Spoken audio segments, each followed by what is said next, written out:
Hi guys, welcome back to our YouTube channel iSmart Solution. So today we are going to discuss about a parametric functions derivative. हम यहाँ पर class 12 के math के chapter 5 continuity और differentiability के parametric functions के differentiation को derivative को बहुत अच्छे से डिस्कस करने वाले हैं। यस हाँ, जो हम टॉपिक कवर करने वाले हैं derivative of a function in parametric form. हम पैरामेट्रिक फॉर्म्स क्या होती है, पैरामीटर्स क्या होती है, सभी कॉन्सेप्ट को डिस्कस करेंगे one by one. Sometimes it happens the relation of two variable is neither explicit nor implicit. कभी कभी ऐसा देखा होगा आपने, एक्सप्लिसिट और इम्प्लिसिट फंक्शंस कौन से होते हैं ये हमने लास्ट वीडियोस में डिस्कस कर लिए। दो वेरिएबल के मिड का रिलेशन ना तो एक्सप्लिसिट होता ना ही इम्प्लिसिट होता, but there is another link, बोल सकते हैं link of third variable with each of two variable. यानी कि कोई एक, जैसे मान ले मेरे पास दो वेरिएबल एक्स वाई है, सपोज दैट एक्स वाई है, इन दो वेरिएबल में एक रिलेशन है वो जो कि ना ही एक्सप्लिसिट ना ही इम्प्लिसिट है, बट ये लिंक करता है किसी अदर वेरिएबल, कोई भी ले लो, टी ले लो, यू ले लो, एस ले लो, इसका लिंक है दोनों से ही। तो इस थर्ड वेरिएबल को हम बोलते हैं पैरामीटर। क्या बोलते हैं? पैरामीटर। अभी आपको कॉन्सेप्ट और अच्छे से भी समझ में आ जाएगा। ये हमारे पास पैरामीटर होता है, ठीक है। और जो इसके लिंक होने के बाद जो फंक्शंस बनते हैं उन्हें बोलते हैं पैरामेट्रिक फंक्शंस, और वही पैरामेट्रिक फॉर्म्स कहलाती हैं। सपोज दैट फॉर एग्जांपल मेरे पास एक्स इक्वल में कोई भी एक फंक्शन है, कोई भी ले लेते हैं, टी स्क्वायर प्लस 1 है, और ये मेरे पास वाई इक्वल में कुछ भी एक फंक्शन ले लें। क्या ले लेते हैं हम यहाँ पर? 2t प्लस 1 ले लेते हैं, 2t प्लस 1। तो ये भी एक फंक्शन है, इसका एक रिलेशन है वाई के साथ, ठीक है, एक रिलेशन, ये एक रिलेशन एक्स के साथ। जो दो वेरिएबल एक्स वाई थे, इनका किसी थर्ड वेरिएबल से रिलेशन है या नहीं है? यस है। इसी थर्ड वेरिएबल टी को क्या बोलते हैं? पैरामीटर बोलते हैं, और इन्हीं फंक्शंस को क्या बोलते हैं? पैरामेट्रिक फंक्शंस बोलते हैं। इस फॉर्म को पैरामेट्रिक फॉर्म बोलते हैं। क्लियर? सो एक्स इक्वल में ये एक फंक्शन है, तो इसे मैं बोल दूं एफ टी, बोल दूं फंक्शन ऑफ टी वेरिएबल। ये भी एक फंक्शन है, तो वाई इक्वल में एफ तो मैंने यहां बोल दिया, ये जी टी बोल दे, कोई प्रॉब्लम तो नहीं है। In order to find the derivative of parametric function, parametric functions के डेरिवेटिव फाइंड करेंगे। तो आप कैसे फाइंड करेंगे? तो हम इसके कॉन्सेप्ट को अच्छे से सुनते हैं। इसी केस में अगर मुझे डेरिवेटिव फाइंड करना हो तो मैं इसका डेरिवेटिव कैसे कैलकुलेट करूंगा? आपको पता है कि हम डेरिवेटिव करते टाइम पूरे डिफरेंशिएशन के चैप्टर्स में सिर्फ हमें एक ही चीज कैलकुलेट करनी होती है, वो है D Y upon D X. तो D Y upon D X वाला कॉन्सेप्ट यहाँ से कैसे फाइंड करेंगे? बहुत आसान है। ये मैं एक मिनट के लिए इक्वेशन फर्स्ट, ये सेकंड, ये फर्स्ट लेट कर लेता हूँ। अब मैं इसका डेरिवेट अगर करूंगा तो क्या आएगा? इसका derivation with respect to T, ये तो आएगा, ठीक है ना। डेरिवेटिव को डैश से डिनोट करते हैं, यस और no. Same here, second equation में मैं अगर डेरिवेटिव करता हूं D Y upon D T, क्योंकि मैं टी के रेस्पेक्ट में कर रहा हूं, ये भी डैश आ जाएगा, ठीक है। तो अब मुझे इसका डेरिवेटिव दोनों का मिल गया सेपरेट, अलग अलग दोनों इक्वेशंस का, लेकिन मुझे फाइंड क्या करना है? We will have to calculate D Y upon D X. तो D Y upon D X find करने के लिए कैसे करेंगे? बहुत अच्छे से देखते रहिएगा। बोल सकते हैं सेकेंड वाली इक्वेशन को फर्स्ट वाली इक्वेशन से डिवाइड कर देंगे, ऑटोमेटिकली आपके पास D Y upon D X find हो जाएगा। तो क्या क्या है मेरे पास? वो यानी कि D Y upon D T, ये upon D x upon D T. इसमें आपको सिर्फ छोटी सी ध्यान रखनी है, क्या? डिनोमिनेटर वाला पार्ट जीरो नहीं होना चाहिए। कॉमन सी बात है बिल्कुल, ये सबको लगभग पता होगी क्यों नहीं होना चाहिए, काफी बार मैंने डिस्कस कर लिया।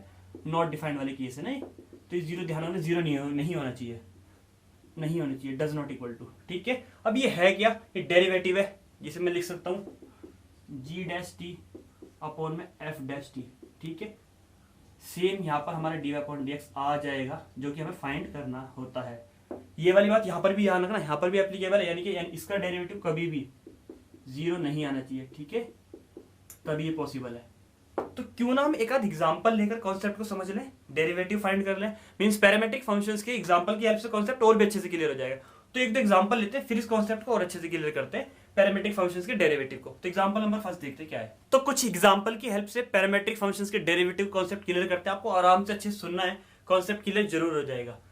क्वेश्चन में मैं आपको बता दूं, डेरिवेटिव के सभी लगभग सभी क्वेश्चन में D Y upon D X find करना होता है। वो केसेस अलग है कि मुझे डबल डेरिवेटिव मतलब D two Y upon D X two find करना पड़ जाए कुछ सेपरेट केसेस में, लेकिन ज्यादातर में D Y upon D X ही फाइंड करने के लिए आता है। खासतौर से पैरामेट्रिक फंक्शंस में तो आता ही है, अदर्स की हम डिस्कस कर लेंगे। D Y upon D X मुझे कैलकुलेट करना है इफ वही सेम पैरामेट्रिक फंक्शंस गिवन है, थीटा, वहां पर टी लेट किया था मैंने, टी वाला भी लिखा है। एक अदर वेरिएबल होता है, कोई भी, मैंने बताया था कुछ भी हो सकता है, वो टी हो सकता है, एस यू वी या फिर थीटा, कुछ भी हो सकता है। तो यहाँ पर इन्होंने गिवन है एक्स इक्वल में A cos theta, Y equal में A sine theta. How to solve, कैसे करते हैं? बहुत आसान है। इसी कॉन्सेप्ट को लिखते हैं, पहली इक्वेशन क्या है मेरे पास, x इक्वल में a cos theta, x equal में a cos थीटा है, सेम वही वाली लैंग्वेज लिखेंगे यहाँ पर। हम दोनों ही साइड के डेरिवेटिव करेंगे, किसके रेस्पेक्ट में करेंगे, थीटा के रेस्पेक्ट में करेंगे। So we do the differentiation on both side with respect to theta. तो यानी कि D upon D theta left में भी और D upon D theta right में भी, X same a cos theta same, कोई प्रॉब्लम नहीं है यहाँ तक। a मल्टीप्लाई में है, कांस्टेंट है, बाहर रहेगा, ठीक है। cos थीटा का डेरिवेटिव क्या होता है, माइनस साइन थीटा, ठीक है। फॉर्मूले ध्यान रखना, फॉर्मूले मस्ट है। सो आपको वो रिक्वेस्ट है कि वो आपको लर्न ही करने होंगे अच्छे से। ये मेरे पास फर्स्ट वाले पार्ट का डेरिवेटिव आ गया। सेम इसी तरह सेकंड वाले पार्ट का डेरिवेटिव कर ले हम, D upon D theta left में भी और राइट में भी, a साइन थीटा, ठीक है। ये सेम मेरे पास D Y upon D theta, ठीक है। ये क्या है मेरे पास, ये तो कांस्टेंट है, बाहर रहेगा। साइन थीटा डेरिवेटिव क्या होता है, cos थीटा, साइन का होता है cos थीटा। सो सेकंड का भी डेरिवेटिव आ गया मेरे पास। क्या करते हैं पैरामीट्रिक के लिए, मुझे फाइंड करना है D Y upon D X. Second वाले फंक्शंस को बोल सकते हैं, सेकंड इक्वेशन को फर्स्ट इक्वेशन से डिवाइड कर देते हैं। तो सेकंड क्या है मेरे पास, ये d Y upon D theta, और फर्स्ट क्या है मेरे पास, d x upon D theta, ठीक है।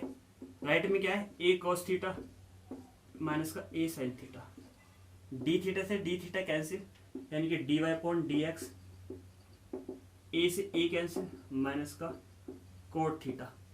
कॉन्सेप्ट क्लियर आया। पैरामेट्रिक फंक्शन का डेरिवेटिव करना इजी है ना, बिल्कुल हार्ड नहीं है। एक आध थोड़ा सा मतलब ये क्वेश्चन लिया है, थोड़ा सा और भी इजी क्वेश्चन है, इसे भी समझते हैं, फिर एक दो एग्जांपल और ले लेंगे, लेकिन कॉन्सेप्ट क्लियर होना चाहिए। Same D Y upon D X find करना है। दो फंक्शन है, पहले फंक्शन क्या है मेरे पास, एक्स इक्वल में a t square, second function क्या है 2at। डेरिवेटिव किसके रेस्पेक्ट में करेंगे, t के रेस्पेक्ट में, दोनों ही साइड का। तो d अपॉन डी टी इधर भी और d अपॉन डी टी इधर भी, इधर x, ठीक है। तो यानी कि dx upon D T same, a constant है, बाहर रहेगा। t स्क्वायर मतलब t के रेस्पेक्ट में करें तो x स्क्वायर का क्या होता है 2x, यानी कि 2t आ जाएगा यहाँ पर, तो ये हो जाएगा 2at, ठीक है।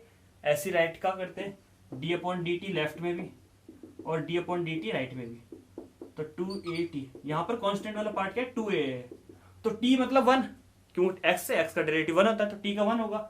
तो D Y upon D t मेरे पास आ गया, d Y upon D t आ गया हमारे पास 2a, ठीक है। ये आ गया हमारे पास 2at। क्या करते हैं, सेकेंड इक्वेशन को फर्स्ट से डिवाइड करते हैं, बिल्कुल अभी किया था। dt से dt कैंसिल हो जाएगा, तो सेकंड वाला मतलब 2a अपॉन में 2at, 2a से 2a कैंसिल, 1 अपॉन t, इसका आंसर। क्लियर, यस और नो। तो पैरामेट्रिक फंक्शंस दोनों डिफरेंट टाइप के क्लियर हो गए। क्यों ना एक थोड़ा सा बड़ा सा क्वेश्चन लिया जाए, मींस ट्रिग्नोमेट्रिकल फंक्शंस ले लेते, कोई भी एक्सरसाइज में से ले लेते कोई भी क्वेश्चन, जिससे कि और भी अच्छे से कॉन्सेप्ट क्लियर हो जाए। तो देखते हैं क्वेश्चन नंबर 3 क्या है, कॉन्सेप्ट को समझने के लिए। एक और क्वेश्चन ट्रिग्नोमेट्रिकल फंक्शन लेकर कॉन्सेप्ट को क्लियर करते हैं। बहुत अच्छा क्वेश्चन है, ध्यान रखना आपको, इंपॉर्टेंट भी है।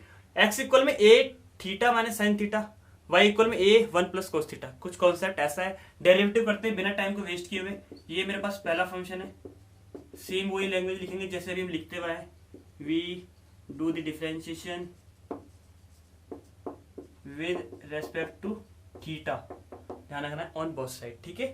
तो थीटा के रेस्पेक्ट में डेरिवेटिव करते हैं, यानी कि D upon D theta left में भी और D upon D theta right में भी, ठीक है। थीटा माइनस साइन थीटा, कोई प्रॉब्लम तो नहीं है। एक कांस्टेंट है, बाहर रखते हैं, D upon D theta, theta का भी होगा मल्टीप्लाई माइनस साइन का भी होगा। तो डेरिवेटिव याद है आपको, ए सेम थीटा का 1 होता है, अभी बताया था। एक्स का डेरिवेटिव 1 होता है, थीटा के रेस्पेक्ट में करेंगे तो थीटा का 1 आएगा, साइन थीटा का कॉस थीटा। ये आया हमारे पास d x upon D theta, ठीक है। अब करते हैं सेकंड इक्वेशन, बोल सकते हैं ये वाले पार्ट का डेरिवेटिव, आसान है बिल्कुल, सेम वही। y इक्वल में क्या गिवन है 1 प्लस का cos थीटा। सो d upon D theta left में भी लिखेंगे ना, और सेम राइट में लिखेंगे, तो d upon D theta right में भी। एक कांस्टेंट है, बाहर लिख लिया मैंने ना। क्या करते हैं, 1 का डेरिवेटिव क्या होगा 0, cos का माइनस साइन, सो क्या आएगा माइनस का a साइन थीटा। सेकंड वाले का डेरिवेटिव आया, कोई प्रॉब्लम तो नहीं है। हर बार हम ध्यान रखेंगे पैरामेट्रिक फंक्शन का डेरिवेटिव करते टाइम सेकंड को फर्स्ट से डिवाइड करना है। सेकंड क्या है मेरे पास, सेकंड है मेरे पास D Y upon D theta, first क्या है d x upon D theta. Same right में देखते हैं ए साइन थीटा है, ए साइन थीटा, इसे देखेंगे राइट में क्या है, लेफ्ट में a one minus cos theta. Cos theta का फॉर्मूला पे अप्लाई कर देते हैं यहाँ पर, जिससे कैंसिल हो जाएगा वन। ए वन माइनस क्या होता है, one minus two sine square theta by two, याद है ना फॉर्मूले वाले, डी थीटा से D theta cancel, D Y upon D X same आना था यही, ए से ए कैंसिल। साइन थीटा का फॉर्मूला क्या होगा याद है, अभी नेक्स्ट लाइन में मेंशन कर देंगे। चलो यहाँ पर सेम वन से माइनस से मल्टीप्लाई, वन से वन कैंसिल। साइन थीटा का formula two sine theta by two into cos theta by two. थोड़ी सी ट्रिग्नोमेट्रिकल कैलकुलेशन है ये, ध्यान रखना है आपको। स्क्वायर है, टू से टू कैंसिल, एक साइन से sine cancel, cos upon sine बचेगा, वो आ जाएगा कोट थीटा बाई टू। अच्छा क्वेश्चन है, इंपॉर्टेंट है। आई होप सो कि पैरामेट्रिक फंक्शंस के आपको डेरिवेटिव करना आ गए होंगे, आपके एग्जांपल भी अच्छे से क्लियर हो गए होंगे जो मैंने कॉन्सेप्ट कराए हैं। वीडियो अच्छी लगे, कॉन्सेप्ट क्लियर हो जाए तो वीडियो को लाइक करना ना भूलें। अगर आप चैनल पर नए हैं तो चैनल को सब्सक्राइब जरूर कर दें, जिससे कि लेटेस्ट अपडेट, अच्छे अच्छे टॉपिक्स, अच्छे नोट्स आपके पास टाइम टू टाइम पहुंच सके। तब तक के लिए थैंक्स एंड बाय।